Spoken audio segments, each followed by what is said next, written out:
The Unconventional Therapist's Guide to Nothing.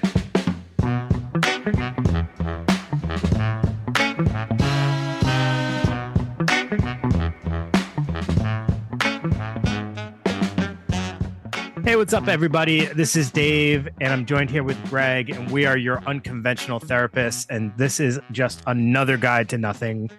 And yeah, that's where we're at tonight. This is what it is. We are in the last week of October. This is Halloween, the greatest night of the year, the only good night of the year, Halloween night. See, this hasn't been like weighing you down a little bit. So I don't know. Do we ever lighten up? It feels like most of the year is Halloween for us. And I think that's probably your influence on the podcast. Yeah. A lot of it's Halloween. Yeah. If you want to get a couple light episodes, you're going to be around. It's December, I think. We did a light episode this month. We did Universal Monsters. That was light. Monsters doesn't suggest light, I don't think. It was light and airy. Yeah, it's light. It's lighter. Sure. And actually, you know what? This one's kind of light too. Last week's was not light. No. That was deep, dark, depressing, vile, vulgar. Deplorable. Visceral, I think is the good one for that. Violent. You know, this kind of episode is something that I've always been really creeped out by, and I'm also very interested in why we allow ourselves to be creeped out by this. Yeah. And we're talking about creepy dolls. Creepy dolls. That's right. So, Dave, let me ask you this. First of all, what do you suppose it is that allows us to get close to or have an affinity for, I don't know, blankies and teddy bears? And, you know, we do tend to, I don't know if you did. I actually never did. But did you have like a blankie or a doll that you were really close with as a kid? Yes, I did. Okay. What did you have?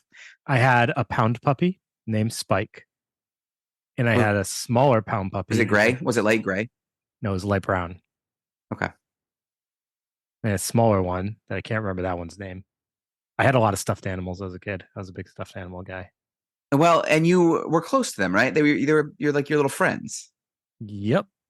Okay. So the idea behind that, I think, in some level, from what I can find, because there's not a whole lot of research on this, is that in the West, we have developed in our culture this idea where we sleep separately from our children. And in a lot of the world, and historically, we never did that.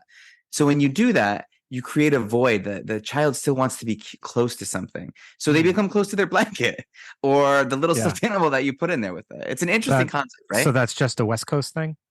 Well, it's not just a West Coast thing. Is that what Biggie's and that's Biggie what they're doing in Tupac's California? Was? It's a strange place. Right? No, of course, when I say the West, I mean Western civilization, Dave. I'm sorry, I didn't know how to be so specific, but I'll keep that in mind for next time. So when thinking about this stuff, okay, so that all makes sense, right? But what makes the dolls creepy? Demonic possessions. Okay, yep, that would do it. And before we get there, let's talk about.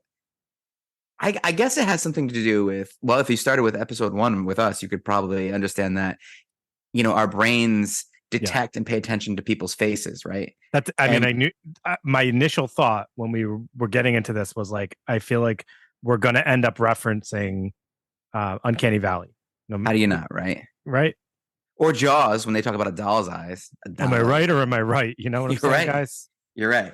So there's something when we look at that face that there's an uneasiness to it because it's just off somehow.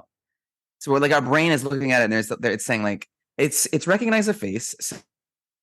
So it can, that's what your brain's designed to do. Look at faces. And then it's able to read people's emotions. And Dave is zooming me in on the masks all over his room. I don't know how he does it.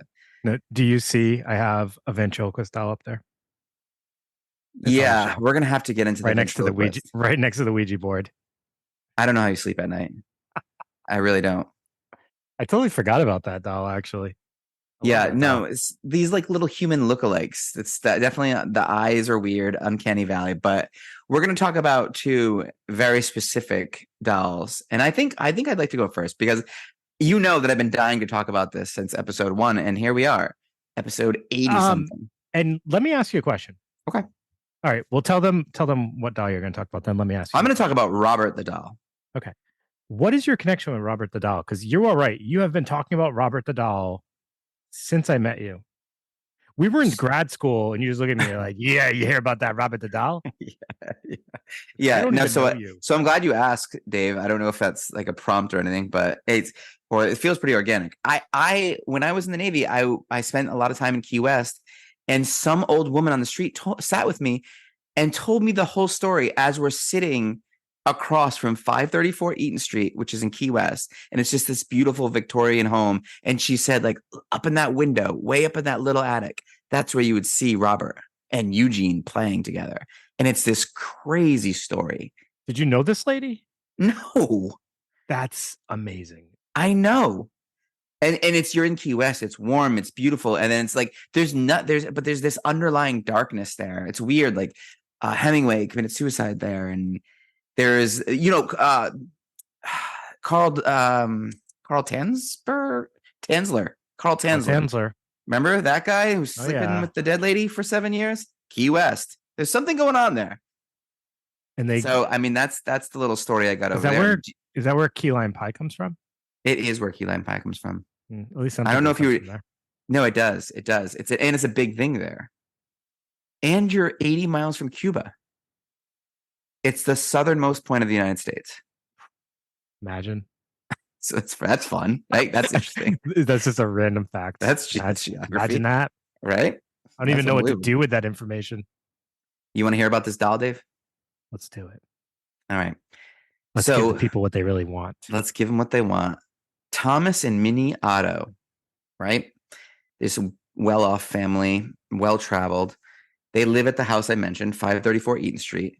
And not enough can be said for this house. It is a stunning Victorian home. This house makes it creepier because it's like old and I don't know, just something about it, right? So they have this young son, and he's an only child, so he's a little. I mean, I don't want to talk about the only children here. I'm checking the Adler episode, but he's a little, alone and sad, and doesn't really have any friends. His name's Robert, but everyone calls him Eugene because I don't know why. It's his middle name. Apparently, he chose Eugene, so that's how you can tell right off the bat. Not the best choice. So he's a lonely guy, and in an effort to help him kind of come out of his shell, his aunt sends him a doll, right? And some places, like in Wikipedia, for example, they say it was his grandfather, but it was actually his aunt. And the aunt thought this would be a good friend for him. So Eugene takes the doll Robert, and they begin this very odd relationship. They do everything together, Dave, right? It's the kind of thing where they're sitting there for dinner, and the doll's got a spot at the table. He gets his own food, right? So the dad isn't really loving this situation. He's kind of conservative, and he's not really into it. He thinks the neighbors are noticing, and he's embarrassed by the whole thing. But the mother, Minnie, she's okay with it at first, but then she starts observing some strange behavior. She hears voices, and she'll go up to Robert's room, and she'll hear a conversation. But when she gets there, it's just Eugene sitting across from the doll, and she hears laughing. The father would hear footsteps walking around the house when nobody's there besides the doll. So still at this point, it's creepy, but it's not anything, completely unexplainable. It's a huge house. They do have servants, right? So little Eugene would start claiming that Robert was breaking things, locking doors, locking housekeepers into rooms and things like this. And it was difficult to kind of keep them on board. So it gets, that's also kind of a stereotypical scenario where the child starts blaming the doll for things, right? So this is where we are with this. A little bit more time goes on. The parents are putting up with it. They're putting up with it. And then sooner or later, the aunt who gave the doll comes to visit, and her and the dad decide, look, this is getting out of hand. This kid needs to grow up. It's odd, and he needs to become a man. And at this point, he's 8 years old, and his mother's like, he needs to become a man, really? Whatever. So what they do is they take out a crate, they hammer the crate shut, and little Eugene's watching them hammer, essentially bury alive his little best friend. And he's having a really hard time with this. So that's that. It's up in the attic, locked away. So the aunt's visiting, And during this weekend that she's visiting, she is found dead in the house. And Robert is inexplicably out of his little captivity. Right. So Dave, right there, that's a strange coincidence, right? I'm not saying the doll killed the aunt, but she did want to have the doll put away. Did the little guy do it? Who knows? But this makes the mom, Minnie, she's getting a little uncomfortable with this. So she and the husband actually decide to send Eugene away to boarding school because he won't stop talking about the doll. He won't stop saying like the doll's alive, the doll's doing these things, the doll is asking him to do things. So it's like this really creepy. They're not sure what to do, so they have the means to send him away, and they do. They send him away. And Dave, how long is he gone for? A quarter of a century. Yeah, little Gene doesn't come back home. It's a little bit of time. He's 25 years. I think it was 24 years, but he's gone for a long time. And he's this man now. He's well traveled. He's in his mid 30s. He's married to a beautiful woman named Annette. He's a painter. So when Gene leaves the room and the mother, Minnie, and the new wife start getting acquainted, the mom, some would say she's become a little paranoid, but she's been living with this doll for a quarter of a century, right? The husband's been dead for a really long time. And so she tells the new wife, she says, you never live in this house, right? She tells her that the doll hates me, but it will hate you more. So in a sense, the mom tries to explain to her that the doll has let me live this long because eventually Gene will want to come back. But now that he's back, the doll has no reason for either of us to be alive. And so the new wife is like, okay, like feeling terrible that like this Gene's mother is obviously mentally ill, right? Very worried about him. Right. So despite the warning, obviously, can you imagine you put yourself in that position? You kind of it's this beautiful house. You're like, I'm just going to move it anyway. So she moves into the house, and sure as can be, Eugene and Robert start hanging out together again. They're upstairs in the attic, sitting across from each other. Annette would walk in and they'd be playing games together. Strange things would start to happen again. Like she herself, the new wife, was locked in closets. She also heard the little footsteps, right? So the question I'm going to ask you right now is where Annette, Gene's new wife, is at now. She's hearing little footsteps. She's sensing that there's something, malevolent about this doll. Now, is this the power of suggestion because she was warned about it? Or like, where are you at so far in this story? In all honesty? Yeah. You already know my answer. I know.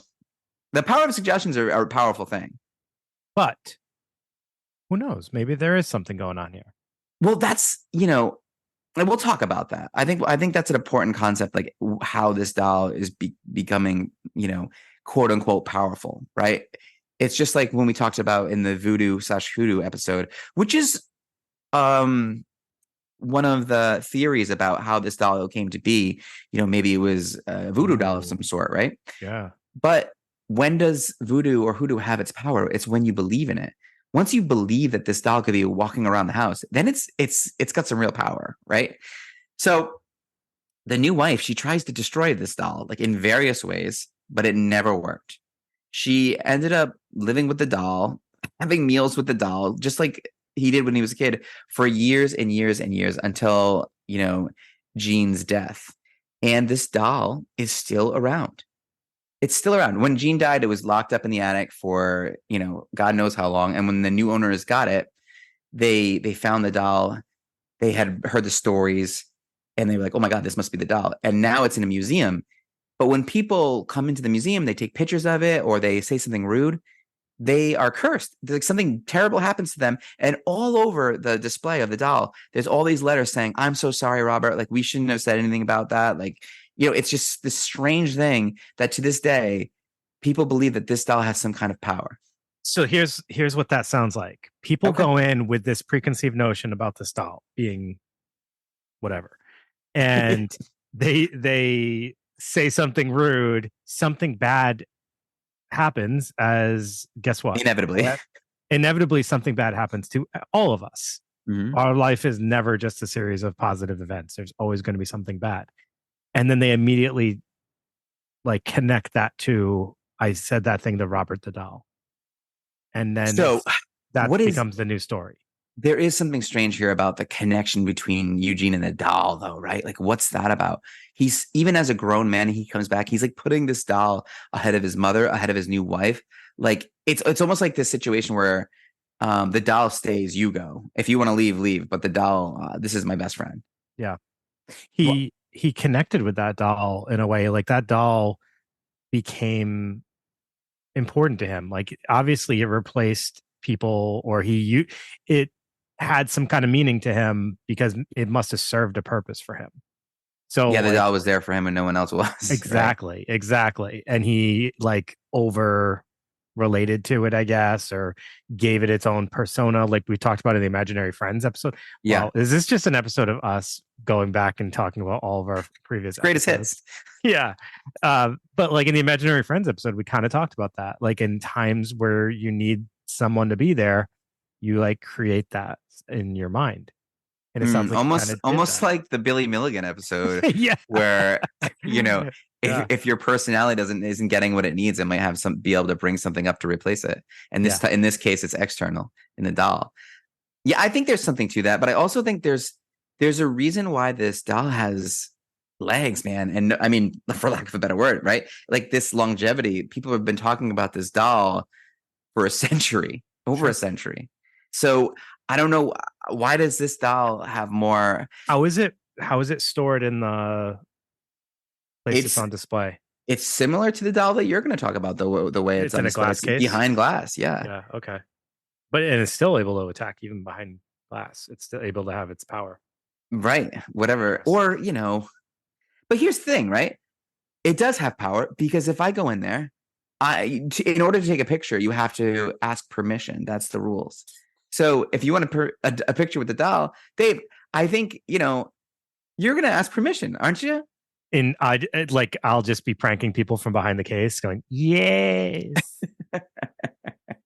No. That's how it sounds too. Yeah. I just thought of something when, oh God, don't tell me I lost my thought. It's coming back. So oh geez. That whole thing with the picture just totally threw me for a loop. Greg, tell everyone what the doll looks like. Looks like a little sailor. It's cute. It's a cute little doll. Yeah, I mean, is he cute? What the thing is, it's like a little oversized. It's like My Buddy before My Buddy. And you know what's funny? I know we'll get into pop culture, and I don't want to get ahead of ourselves, but doesn't this sound very Chucky? Not in the way that all dolls are going to sound like Chucky, but it's like even in those movies, it's like the footsteps. Yeah, the little footsteps, it wasn't me, it was Chucky, like that whole vibe, right? And then there's something else that's very interesting about these dolls. It's once you sort of let in the slightest bit into your mind that this doll might on some level have some consciousness, wherever that doll's laying around, it's like, well, how'd it get there? What's it doing? What's it thinking? Like, no matter where you put that thing, it's scary, right? You put like a knife next to it, you're like, oh shit, like where'd he get that knife? Like, what's he thinking? I just had the thought come back to me that I was going to say before. So along the lines of what we were talking about, like when people, they insult the doll and then something bad happens and they're like, oh, I'm cursed. It's like that thing where if you believe in superstition or you don't, going back to our episode about OCD and it's like, if I know about like a superstition, like I walked under a ladder, even if I don't believe in that superstition, that thought's probably in my head, like, oh, what if it is true though? And I just did it. Or a black cat like crossed my path or whatever, or I stepped on a crack, whatever the superstition is. But if I believe those superstitions and then something bad were to happen, imagine the impact that's going to have. Well, I'll tell you, that's a good kind of hearkening to mental health. Because so say you're thinking about that, if I walk underneath the ladder or I open an umbrella in the house, it's bad luck, or I break a mirror, whatever superstition, pick it. Yeah. If you can go back and really take a look at the history of that, where that came from, and then you find out exactly like the etymology, like how that started, that's going to give you a lot of power to be like, oh, that doesn't bother me anymore. Because I know why that's there. It's not just this unknown possibility. So the same way, like, we behave a certain way, or our anger or our sadness, like where it's coming from, that's why sometimes it's important if you can go back to that childhood or that moment or that reason why you are the way you are and expose yourself to that and look at it and shine a light on it. It's a good way to kind of better understand yourself and get over that thing. It takes the power away. Yeah. So you want us to expose ourselves to our childhood? Sort of, yeah. Okay. Yeah. Yeah. I think it's important to know. I don't think people should be exposing themselves, though. Okay. That's not the All message right. we send. This is a funny guy. This is a comedy podcast This now. is a comedy podcast. All right. Well, hey, listen, that's my doll. All right. Who's your doll? So my doll is Annabelle. Yeah. Yes. Yeah. All right. So you guys are all familiar with Annabelle because she became very popular when a certain film franchise or series or universe included her in their films. And they made the Annabelle movie, and that was in the Conjuring universe.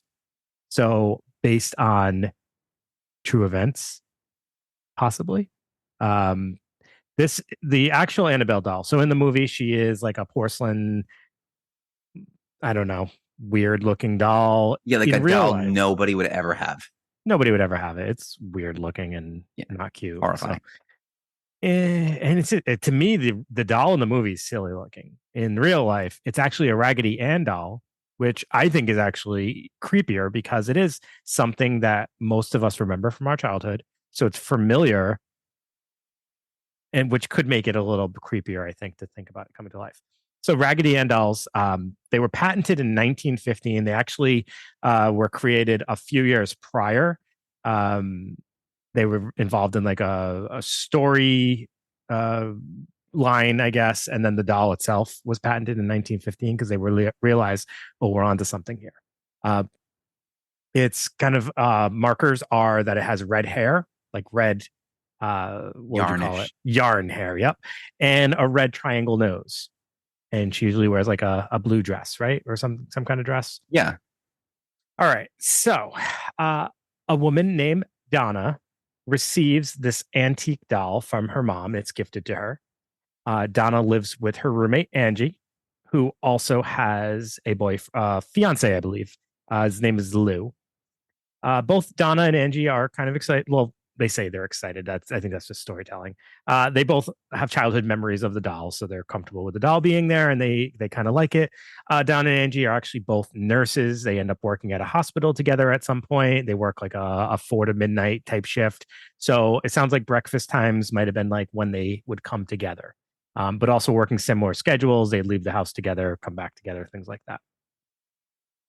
As a weird joke, and I don't know why an adult would do this, Donna keeps bringing Annabelle to the table when they're eating like breakfast and stuff like that, and is like, "Oh, I don't know what she called her. She didn't call her Annabelle, but she brings the doll to the table, or maybe she called her Raggedy Ann. I don't know.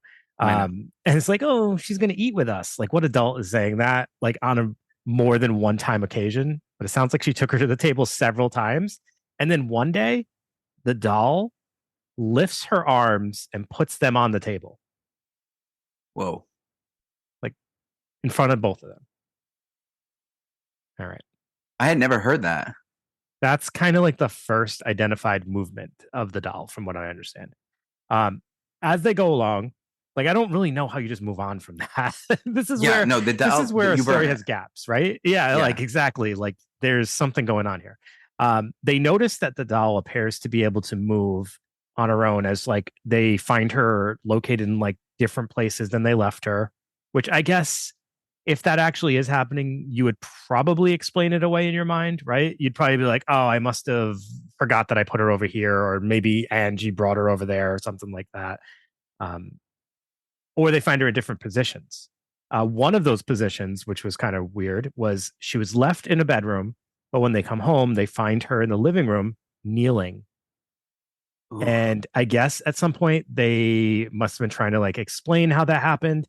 And they actually tried to recreate her kneeling position, and they were unable to do that without the doll falling over. So it's like there was strength in the doll in order to be able to like hold her up that way. I literally got chills. I'm not even kidding. That's creepy. Okay. The next really creepy thing is they begin finding notes. And the notes say things like, help us, which, how do you ignore that? So, like, this is where the story doesn't make sense to me. And, like, sure, this allegedly this happened, but like, there's so many weird occurrences happening. The doll is found kneeling. She's literally moved in front of you. She's bouncing room to room. And then you find notes on parchment paper. And they think someone's playing a prank on them, but there's nobody. The fiance is like, I don't own parchment paper. What dude owns parchment paper? Like, it's It's a great point. It's not explainable. That checks out. I And also, is it Go ahead. creepy that it's us? Like, help us? That's what I was like. That's alarming to me. Help us. Who? Yeah. Like, does that suggest like multiple? And how do you just move on from entities? that and not figure out like who needs my help? Yeah. You would break out the Ouija board. Yeah. Hold on, I'll be right there. Yeah, I got this. Hold on. I guess they start like leaving booby traps and markers to try to figure out like if someone's entering the apartment and trying to move the doll or whatever. But yeah, Like powder on the floor. That would be a good one. but there's no evidence that anyone's like breaking in.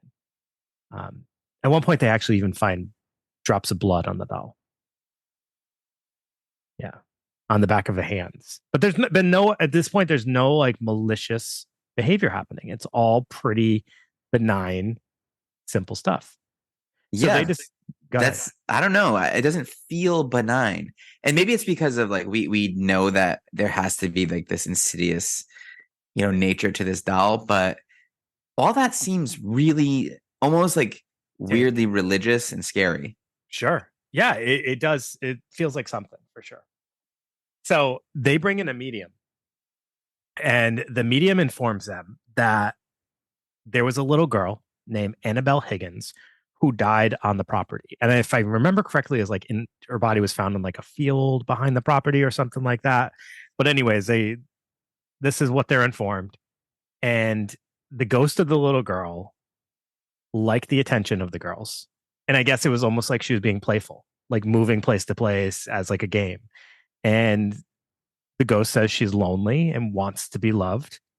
And she asks the girls if she can inhabit the doll to live with them.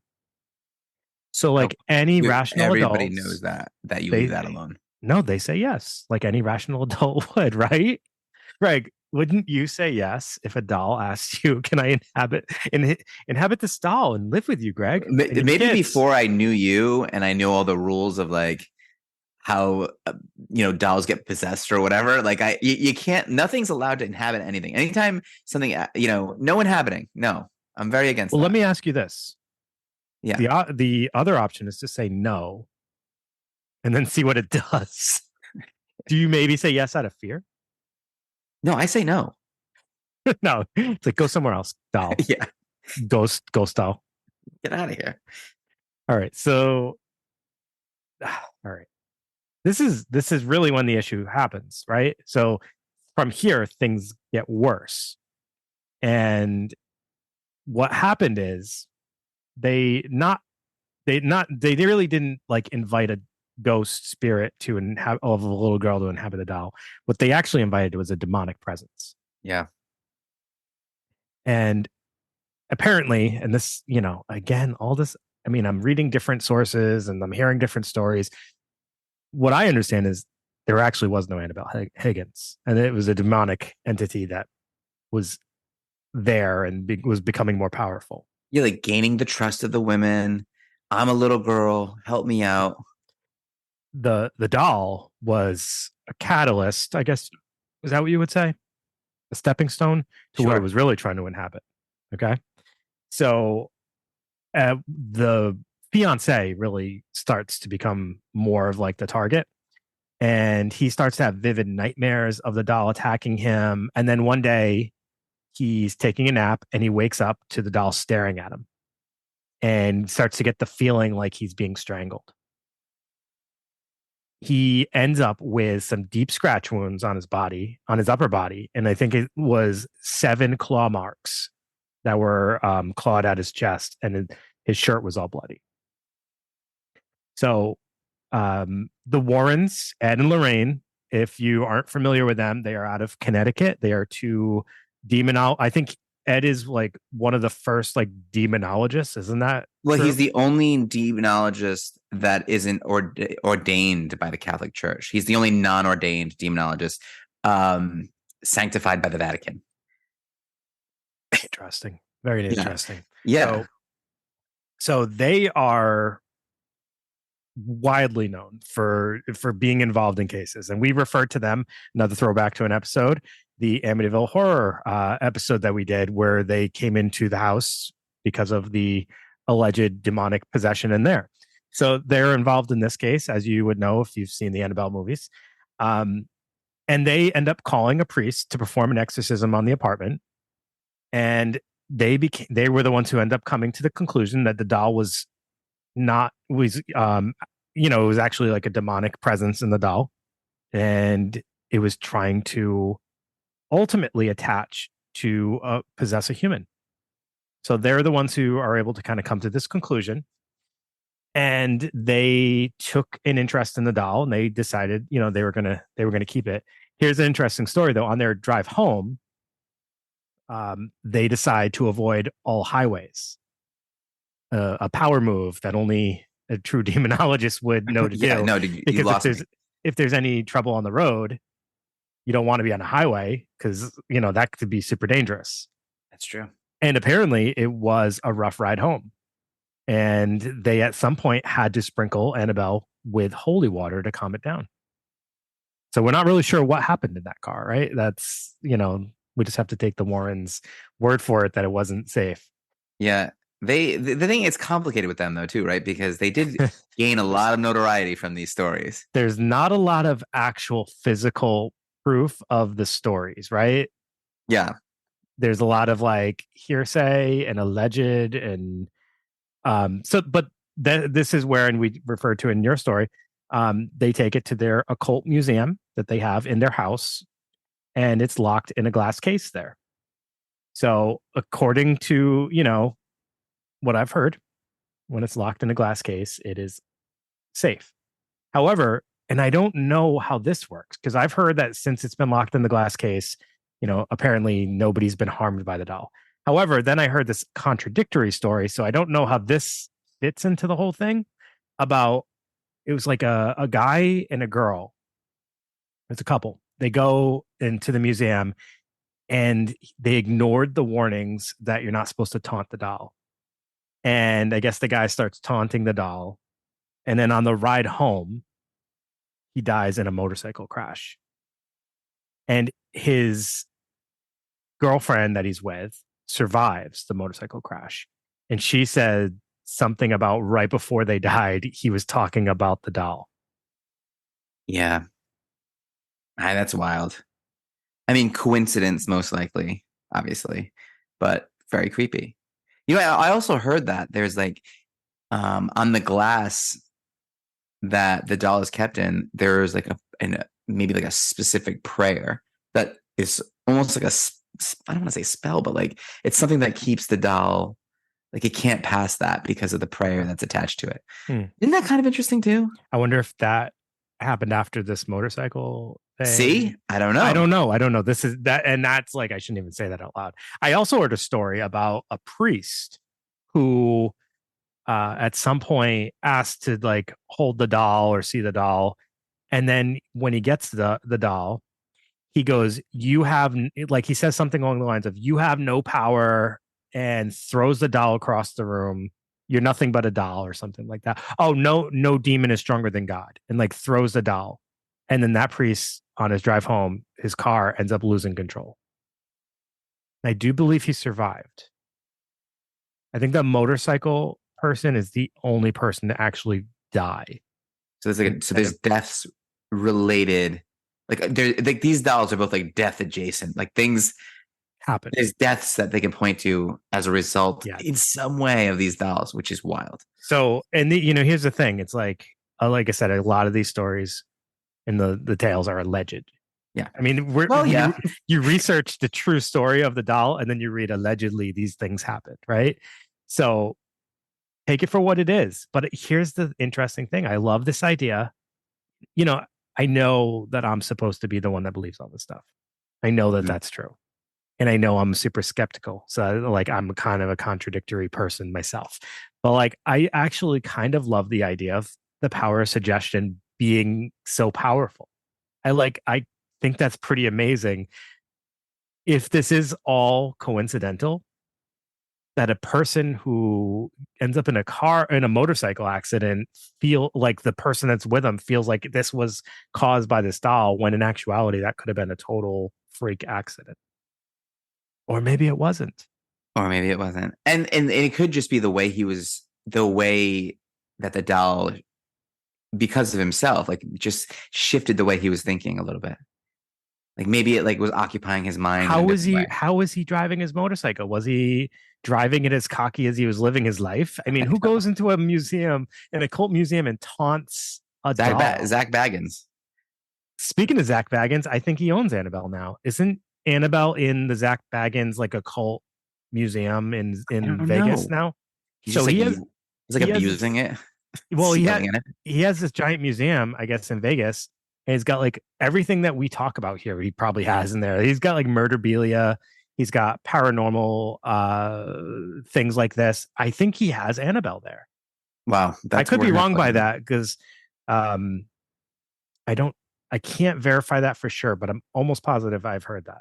Because the Warrens are both dead, right?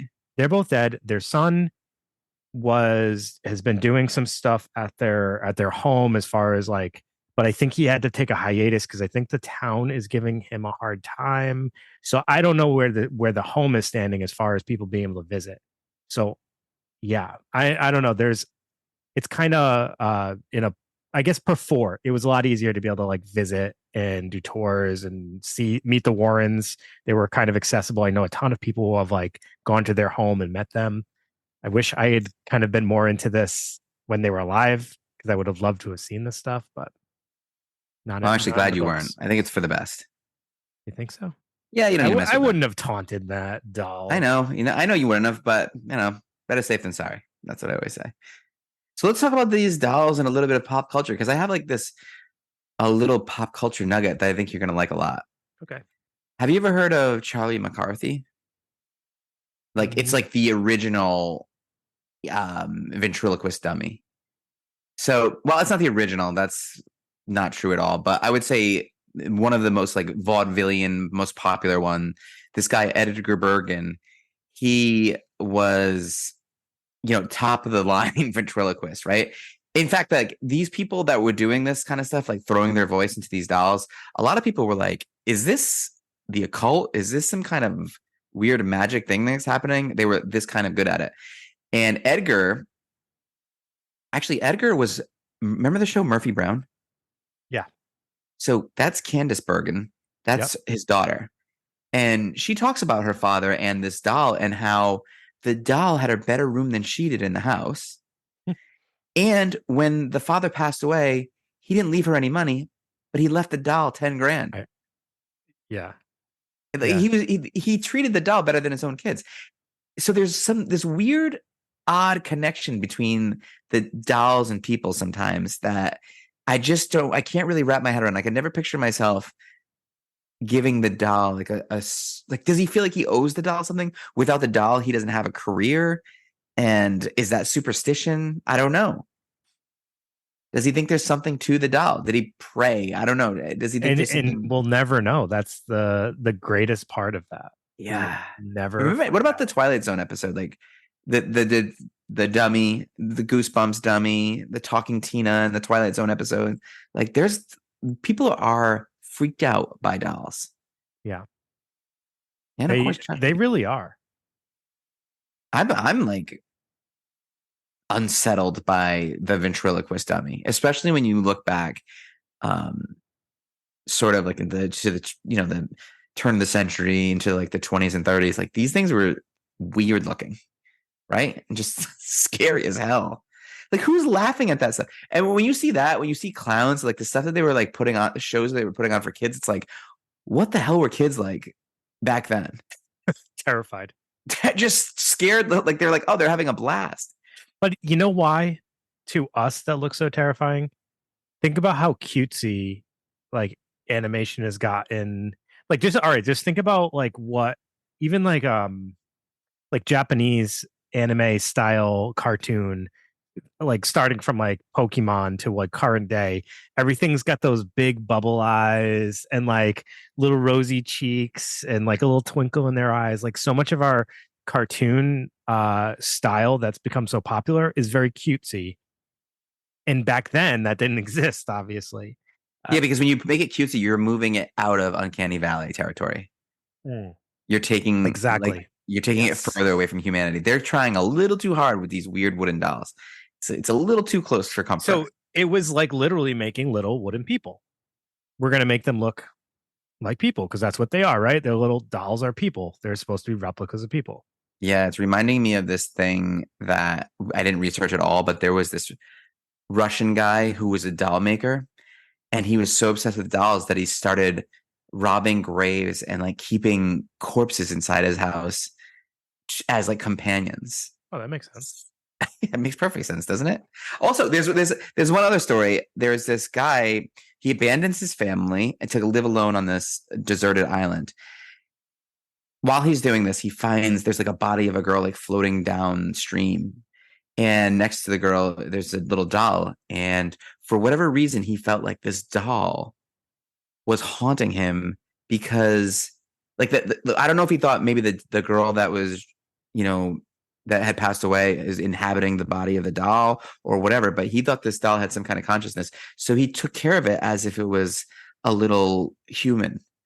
And to appease this doll, he collected more and more and more dolls and hung them all over the trees as like gifts all over this island. And so when this guy finally passes away, people come to this island and there's like 1,500 decrepit dolls hanging from trees all over this deserted island. Can you imagine That's like awesome. pulling up in a boat and being like, Yeah. oh my God, this is what's happening here.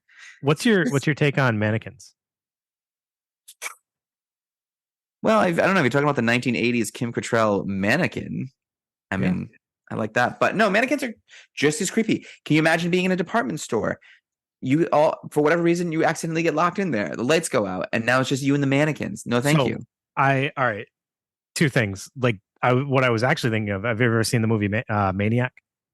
1980 Maniac. They made a remake with Elijah Wood in like 2012, I think. No? Still no. He's obsessed. He like has all these mannequins and he dresses them up and he thinks that he like starts to have delusions that they're women, like real women. No, not like I remember Lars and the Real Girl. Oh, that's a very more recent movie. Yeah, that's 1980. But what I was actually going to say is, so I live in my grandparents' old house, actually. So the room that I'm recording in right now, I would sleep in when I would sleep at my grandparents' house. And across the way was a spare room that, like, when I would sleep here, the doors would be open. This is upstairs. They slept downstairs. I was always super creeped out when I like would be terrified to like turn the lights off here, because I would look across the hallway, and the door that was across the hallway was open, and I could just see a dress form, the shadow of a dress form. Yikes. And I would always think it was a person, and that it was like, I would look. I knew it was a dress form in light. Like I was, and you know, when you're young, like a dress form, it's just like a thing you put a dress on. Yeah, like it seems very like old fashioned. It was my grandparents. Okay, yeah, it was old fashioned. Yes, but it was like a silhouette of a person. So when you're young and your mind goes to all these places, it terrified the hell out of me to look across. I didn't even want to look out the door. Because, I mean, just, you know, what kind of, so it's not the doll itself, or no, it's not the dress form itself. It's just like anything else. Like what kind of human thoughts? Form? Oh, no, what were the thoughts you were putting to it? Like, this thing's going to kill me? This is a doll? This thing's going to I mean, as a kid, I thought everything was going to kill me. I thought everything was going to come to life and kill me. I thought there was like a person in my closet. Then whenever I would go to bed, he'd like come, like he went in there during the day and was hiding, and he was waiting for me to shut the lights off and he would come out of my closet and kill me. He was just like super patient. He's the most like patient killer ever. Guy. That was his nickname, the patient killer. Yeah, that would have been if he was ever caught. He's still waiting. Yikes, dude! I guess he's hoping my life really fails and I turn like I have to go like live with my parents again, and I return to that bedroom.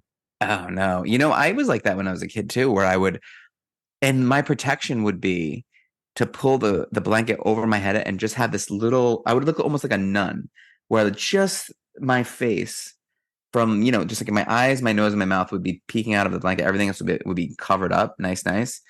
And for whatever reason, I felt like that protected me from whatever. And then I remember every morning I would feel embarrassed. I was like, what was I so Yeah. afraid of? Yeah. Or like you'd pull the blankets completely over your head and you'd feel super safe, but then like you struggle breathing. So you Yeah. have to, You're like pouring peek sweat. out you have to peek out for air every now and then. And then like the logic behind that is insane because like, how does that prevent a person from just killing you? You're still there. It You're a does. giant lump in the bed. That's Or key if there's logic. like some monster, why would it prevent anything from just taking you? You're still in the bed. What's Like, it interesting felt is safe. you were giving that, like, whatever that entity or whatever that thing you were imagining in your head false power. But the beauty about being able to do that as a kid was you could give your blanket false power too. And it was like this force a field to cloak. protect you. Yeah, it was a magic cloak. That's right. That's right. Isn't that such an 80s thing too, though? Like, I feel like that was in so many movies where there would be a silhouette of something, and then the light goes on, and it's like a coat, I can think a of coat it rack. in Arachnophobia. They did it 75 times Yeah, where it's like a shadow and then they flick on the light and it's just like a doorknob or something. but that was a real thing. Like, I remember, like, being in the dark, and then you see a silhouette of something, and you think in your mind that you turn it into a person or a monster. Or like when the wind blew the branches of a tree and the shadows moved around your room, you're like, oh God, help me. Yeah, Yeah. You know what I this mean? is death. This is death. This does not feel good. I'm gone now. All right. Yeah, dolls. That's two dolls in. I'm sure there's other doll stories. I can't think of any, but I think both these dolls are both scarier than any Chucky situation, right? Like, true what's this? stories. The true stories. Or Well, the- is Chucky based on these? No. Okay. Fair enough. Get out of here. All right. So and then of course, like, How about some real pop culture? Okay. What do you got? All right. So I guess there has been films made about Robert the Doll. Apparently terrible ones. Yeah. They're They're like trilogy, right? They're on Tubi. Like, Yeah. That doesn't mean that they're not going to be enjoyable. So you should still check them out. Have you And seen any of obviously- them? I haven't. Like Robert, The Curse of Robert the Doll, and Robert Reborn. No, but here's what I want to say. I really believe that a lot of this, and you hadn't seen it, The Boy. Yeah, no, I The film hadn't. The- So yeah, talk about that a little bit because I was interested in what you're saying. Yeah. So The Boy is essentially like this person is hired to go babysit this couple's son. She gets there. It's like this big house, very big house, way too many rooms. They obviously are wealthy. And what she ends up finding out is she's been basically hired to babysit a doll. And the doll is this creepy porcelain looking boy. And similar to the Robert the Doll story. Suddenly you start hearing footsteps and, the boy is moved and things like that. And there's a big twist at the end. I'm not going to give away the twist. But I feel like that was the premises. Like that was basically like Robert the Doll was an influence on this film. Yeah, absolutely. And just same as, Edgar Bergen's ventriloquist doll, it was an influence. They all kind of look like, if you're trying to think of like picture in your head what he is, think of the Twilight Zone. Think Dead of Silence. Goosebumps. Have you seen Dead Silence? No. That's like this doll. That's the ventriloquist doll. Yeah. Creepy. I think Very creepy. Donnie Wahlberg or someone's in Dead Silence. Donnie Wahlberg. Yeah. Really? He's been in films. Oh, yeah, he was in Sixth Sense. Yep. Pretty good. He was in Band of Brothers. One of the Saw movies, I think, too. Yeah, I'm good with that. That's our next. But anyways, this is I think we gave them the best we could for dolls. And there's probably more. There probably is. And I know we mentioned it, but just that one more thing, like it is really once you've allowed in the possibility that this doll might be coming to life, that's when the thing gets its power. Yeah. but good luck not doing that sometimes. Like you hear the story and it's like, our brains are designed for survival. So it's like, if there's any possibility at all, we're like, I forget that. I'm all set with that. Right. Yeah, it's funny. Like I said, even if you believe it or not, the thought's probably going to be there if like you know a backstory of something. Yeah. I'm good. I'm good with dolls. I'm surprised. Now, then that's the next thing I want in your room, a ventriloquist doll. I just showed you. I have it. Oh, yeah, that's right. I'll bring it to you after. Yeah, please do. It's awesome. Oh, and Dave, by the way, just and to let the people know too, straight from New Orleans, we've got a voodoo doll coming Dave's way because a neighbor of mine was gifted one in New Orleans. Will not take it out of their trunk.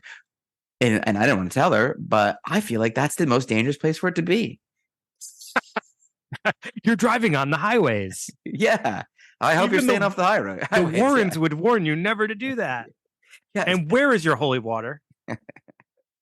I told her, Dave will definitely take it, but in the meantime, I don't know.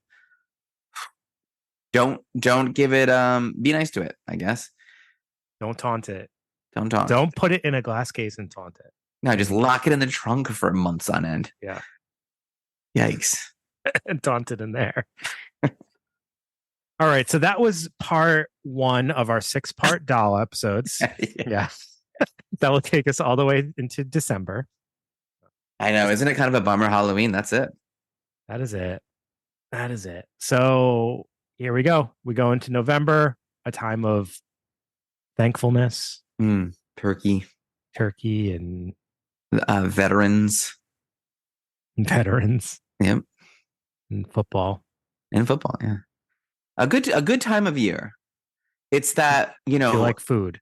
Halloween hangover, but on the way to Christmas, which is kind of just sort of like the most wonderful time of the year. This little stretch, everyone just be grateful that we're in this moment, right? This little stretch from Halloween to Christmas, it's just beautiful. It's my favorite time of year. I just like the idea of not wearing a winter coat yet, but still kind of bundling up without that hoodie, without that one layer. You know what I mean? I do, yeah. You know what I'm saying? I do. I agree with you. Oh, yeah, you do. Oh, yeah. All right. Well, I think that's all we got. All right. Let's take it home, Greg. Please. Oh, yeah, Dave. We reached out on Instagram for rating and reviews. It didn't really work too well. So if you get a chance, please leave a review. We appreciate it big time. I think it makes a big difference. It does, because the science behind it is it makes it more accessible to the mass population. And the more it gets accessible, the more Greg's going to be motivated to do it. That's right. That's right. These episodes that's what it is. We do not get paid for this at all. And that's fine. We're happy to do it. It's just it's motivating when people are like, oh, keep doing what you're doing. That's all. That's how we get paid. Very helpful. Yeah, just with words. That's it. Just little nuggets in our ears, So that's all we ask for. Thanks everybody for listening. Have a safe, happy, and fun Halloween. Know that I am probably enjoying the hell out of it, and I hope you guys are too. And I know that Greg's going to be probably super tired from walking around all the blocks trick-or-treating all night long. Feel excited though. While I'm scaring little kids in my front door passing out candy. Yes. So everybody be good. We'll see you next week. And Godspeed. Godspeed. Or whoever speed. Mm-hmm. See you later.